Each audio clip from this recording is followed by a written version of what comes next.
Señal directa.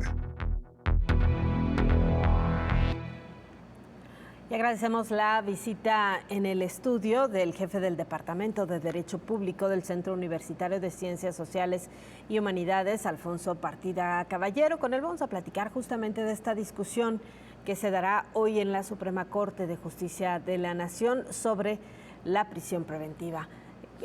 ¿Cómo está? Muchas gracias por la visita. Muy buenos días. Buenos días, Sonia. Buenos días. Como siempre será un placer estar con ustedes, dilucidando estos temas que son de importancia, no solamente de Jalisco o de México, sino tiene que ver con los tratados internacionales, en concreto con el Tratado de la Corte Interamericana de los Derechos Humanos que suscribió México, ¿no? Y que por ese hecho obliga a respetar los acuerdos que se hayan planteado en esta convención. Ahora, ¿cuál es la realidad de la aplicación de la prisión preventiva en nuestro país y por qué es tan utilizada?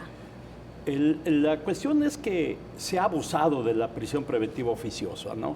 En concreto, no debería de existir en la Constitución, en virtud de que en ninguno de los países que suscribieron el Pacto de San José está estipulada como una medida que pueda ser utilizada.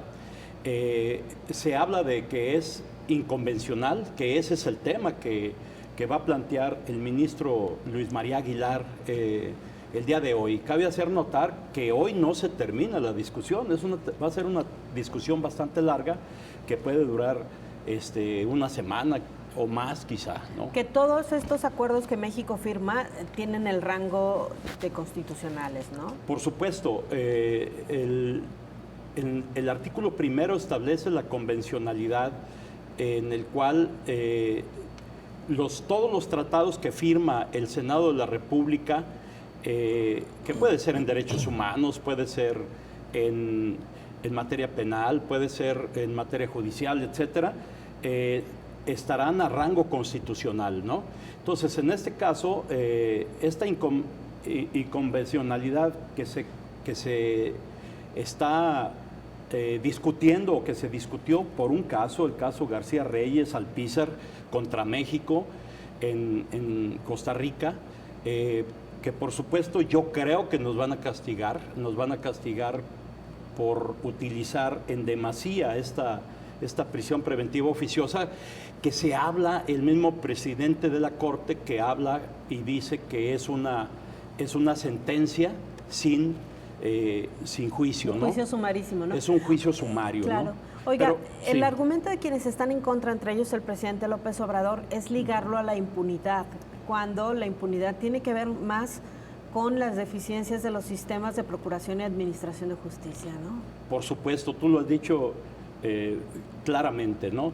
Tenemos una impunidad del 99% de los delitos. O sea, el quererse colgar de una medida cautelar, porque hay que decirlo, es una medida cautelar, y es importante tener en cuenta que esta naturaleza jurídica de la prisión preventiva es la de no ser un proceso, sino esta medida busca salvaguardar varias cuestiones, como estar presente en el juicio, ¿no?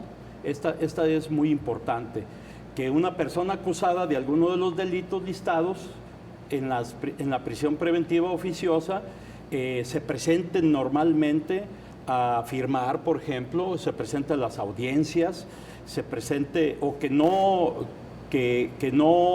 cometa un ilícito contra las víctimas, o que no pueda alterar la naturaleza de la investigación a la que haya sido vinculado, ¿no? Esto es muy importante decirlo, porque no hay, en este sentido, no hay fundamentación ni motivación al momento de aplicarle la prisión preventiva, porque está en una norma, en un artículo de la Constitución, en concreto el 19 constitucional, y entonces se rompe el equilibrio en el sistema procesal acusatorio, que ese es uno de los pilares que que guarda ese equilibrio entre las partes, y en este caso el Ministerio Público ha abusado totalmente porque ya no tiene que investigar.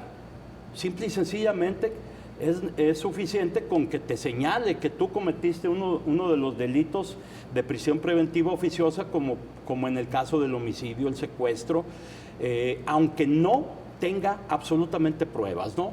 Esta parte es la que nos están haciendo el señalamiento, ¿no? Alfonso, pero además se han venido a lo largo de los años, se han venido también incrementando la lista, sí, ¿no?, de delitos que pueden estar con el tema de prisión preventiva. Lo señalabas hace unos momentos con este juicio que hace Daniel García y Reyes Alpizar contra México en la Corte Interamericana de los Derechos Humanos, que pone un ejemplo muy claro, y junto con otros que también de hecho publica el día de hoy el diario NTR, donde han permanecido más de 20 años sin juicio, sin nada, sin proceso, solamente con un asunto de prisión preventiva, lo que, como me señalas tú, pues maneja un nivel de impunidad total hacia las personas que están siendo juzgadas. Sí, ese es el verdadero problema. En el caso de García Reyes y Alpizar fueron 17 años detenidos sin obtener una sentencia, que es lo que sucede también en el caso Florence Cassés, ¿no?, que lleva más o menos el mismo tiempo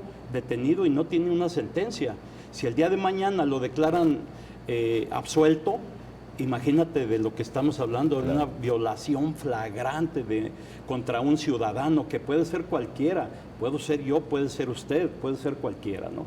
Entonces, esta parte es la que no ha entendido el presidente de la República, porque aparte de eso, hay que decirlo, hay una serie de violaciones que se deben de tomar en cuenta. Por ejemplo, impacta en la presunción de inocencia. ¿Qué parte de lo que dice la presunción de inocencia no entienden? Nadie puede ser encarcelado sin que exista un juicio previo. Esto es importante. Afecta al debido proceso también de la misma forma. El derecho a la integridad de las personas, como en este caso, pero no son los únicos, son bastantes los que existen, ¿no?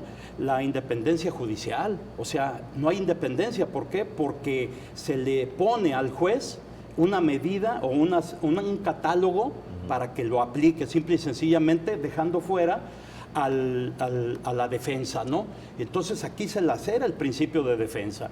También esto se ha dado a dar porque el Ministerio Público se le suple la deficiencia.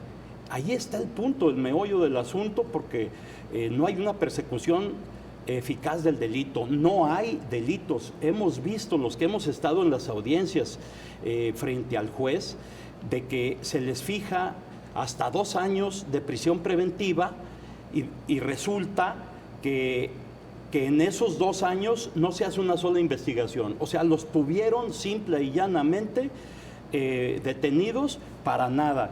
El derecho a la libertad personal, porque hay 18 medidas cautelares que pueden ser utilizadas, y así nos habla el artículo 19 constitucional, que solamente cuando no sean suficientes las medidas cautelares, entonces se podrá aplicar la prisión preventiva. Y hay que decir, hay 2 prisiones preventivas, una es oficiosa y la otra es justificada. La justificada es cuando el juez sí hace una valoración del caso en particular, de que se puede sustraer, de que esta persona puede afectar a la integridad de los testigos o de las víctimas o del proceso en sí. Ese sí está justificado. El que no está justificado es el que habla el artículo 19 constitucional y que dice simple y sencillamente estos delitos se van a la cárcel.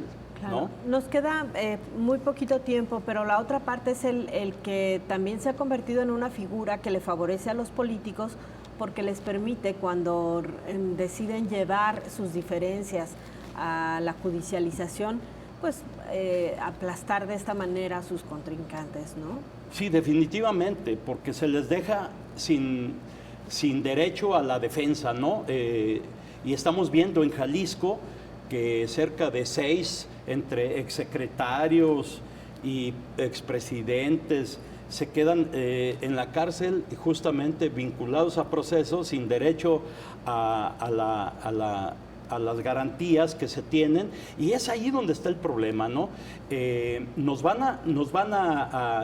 Aquí yo creo que va más allá de lo que es una medida cautelar, porque está viendo la cuestión de la convencionalidad, Sonia.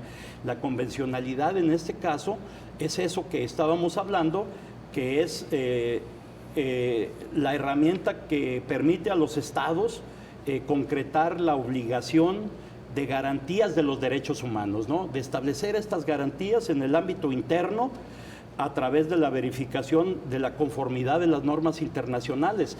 Hay un derecho que es el derecho pro persona, el derecho pro homine, que se le ha dado por llamar. Y este principio pro persona se refiere a que en caso de que un juez o autoridad tenga que elegir una norma para aplicar a un determinado caso en particular, debe elegir la que más favorezca a la persona, sin importar si se trata de la Constitución o de un tratado internacional o una ley, la que mejor le acomode como en este caso. Pero eso no se aplica. Aquí hay jueces de consigna, hay tribunales de consigna, de que les hablan por teléfono a los jueces para decir déjalo con prisión preventiva. Claro. Lo que esta circunstancia afecta la independencia judicial. Claro, le agradecemos mucho su visita, esperemos la discusión que comienza hoy y bueno, pues esperemos que la Corte resuelva en lo que más conviene a los ciudadanos y no a lo que más preocupa a los políticos. Gracias. Gracias a ustedes. Muchas gracias, Alfonso Partida Caballero, jefe del Departamento